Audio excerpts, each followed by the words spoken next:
റിപ്പോർട്ടിലേക്ക് അഡ്വക്കേറ്റ് രാഹുൽ ഈശ്വർ 295 പേജുള്ള റിപ്പോർട്ടാണ്. പക്ഷെ അതിൽ 233 പേജുകൾ മാത്രമാണ് പുറത്തുവിടുക. അതായത് വിവരാവകാശ കമ്മീഷനും അതാണ് പറഞ്ഞത്, സ്വകാര്യത മാനിച്ചുകൊണ്ട് റിപ്പോർട്ട് നൽകുക എന്ന്. അപ്പോൾ അതിനെതിരെ ഒരാൾ ഹർജിയുമായി ഹൈക്കോടതിയിലേക്ക് പോയി. ഹൈക്കോടതി തള്ളിക്കൊണ്ട് പറഞ്ഞതിന്മേലൊരു പൊതു ചർച്ച വേണമെന്നാണ്. എന്താണ് രാഹുലിന്റെ അഭിപ്രായം?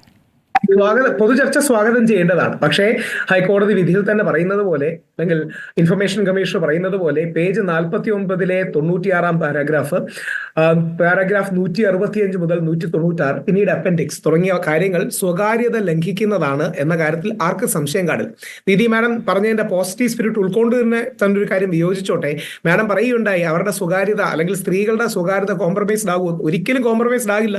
നമ്മുടെ നിയമപ്രകാരവും നമ്മുടെ മീഡിയ പ്രകാരവും ഒരു കാരണവശാലും നമ്മൾ അതിജീവിതയുടെയോ പരാതി കൊടുത്ത ആളുടെയോ പേരോ ഐഡന്റിറ്റിയോ റിവീൽ ചെയ്യില്ല. അതിന് ശിക്ഷയുണ്ട്, ജയിൽ ശിക്ഷ വരെയുണ്ട്. പക്ഷെ പ്രശ്നം പറ്റുന്നത് പലപ്പോഴും ഒരു വ്യാജ ആരോപണമോ നേടുന്ന പുരുഷൻ അതിന്റെ ഏറ്റവും മോശകരമായ റിസൾട്ട് അനുഭവിക്കേണ്ടി വരുന്നു, കോൺസിക്വൻസ് അനുഭവിക്കേണ്ടി വരുന്നു എന്നാണ്.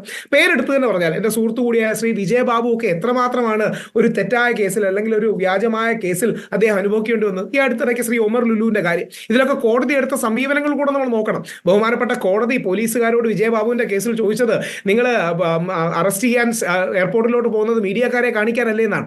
അപ്പൊ പുരുഷനെ ഏകപക്ഷീയമായി ആക്രമിക്കുന്ന രീതിയിലാകരുത്. അവന് മറുപടി പറയാൻ പോലും അവസരമില്ല. അതും കൂടെ ഓർക്കണം. എന്നെ ഉദാഹരണം എടുത്ത് പറയാം. ചൂഷണത്തിന് പല രൂപമുണ്ട്.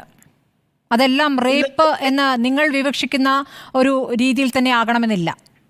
ഒരിക്കലുമില്ല. ചൂഷണത്തിന്റെ മറ്റൊരു രൂപമാണ്. താങ്കൾ പറഞ്ഞ 2 കേസുകളും ചൂഷണമാണ്.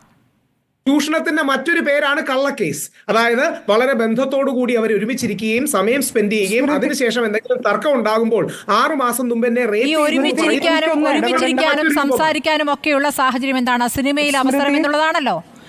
അവിടെയാണ് ആ വ്യക്തിക്ക് ഞാൻ ഒരു കേസിനെ ആസ്പദമാക്കി പറയാൻ ആഗ്രഹിക്കുന്നില്ല. പറയുന്നത് എനിക്ക് യാതൊരു മടിയില്ല. പക്ഷേ ആസ്പദമാക്കി പറയുന്നില്ല. കാര്യം പല വ്യക്തികളും കുടുംബങ്ങളും ഇൻവോൾവ് ആയതുകൊണ്ട്.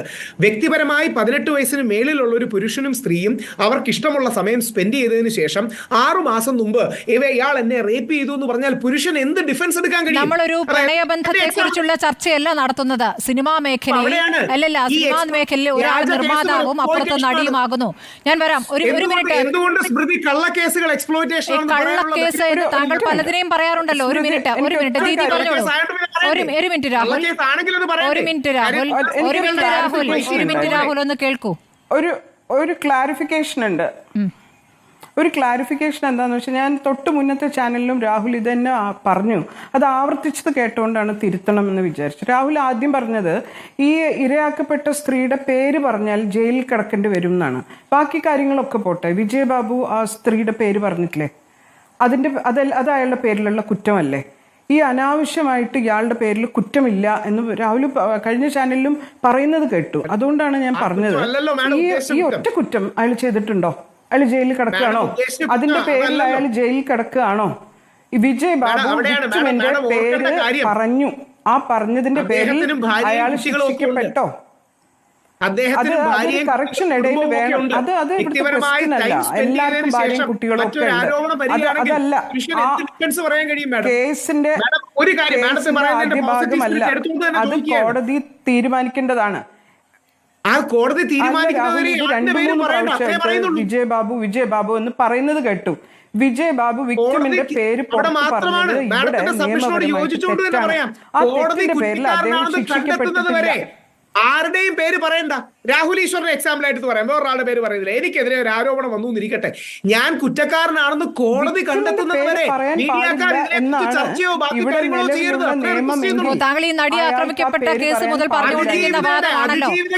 താങ്കൾ നടി ആക്രമിക്കപ്പെട്ട കേസ് മുതൽ പറഞ്ഞുകൊണ്ടിരിക്കുന്ന കാര്യമാണല്ലോ. പ്രതി കുറെ കാലം ജയിലിൽ കടന്നിട്ടും താങ്കൾ തന്നെയാണോ പറഞ്ഞത്? ഒരു മിനിറ്റ്. ധന്യക്ക് എന്താണ് പറയാനുള്ളത്?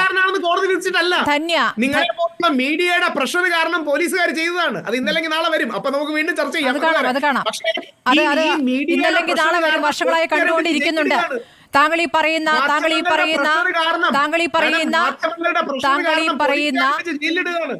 ഇരയെന്ന പരിവേഷവുമായി എത്തുന്ന വേട്ടക്കാരൻ പിന്നീട് ചെയ്ത കാര്യങ്ങളും ഈ സമൂഹത്തിന് മുന്നിലുണ്ട്. ശ്രീ രാഹുൽ ഈശ്വർ, ധന്യ പറഞ്ഞോളൂ.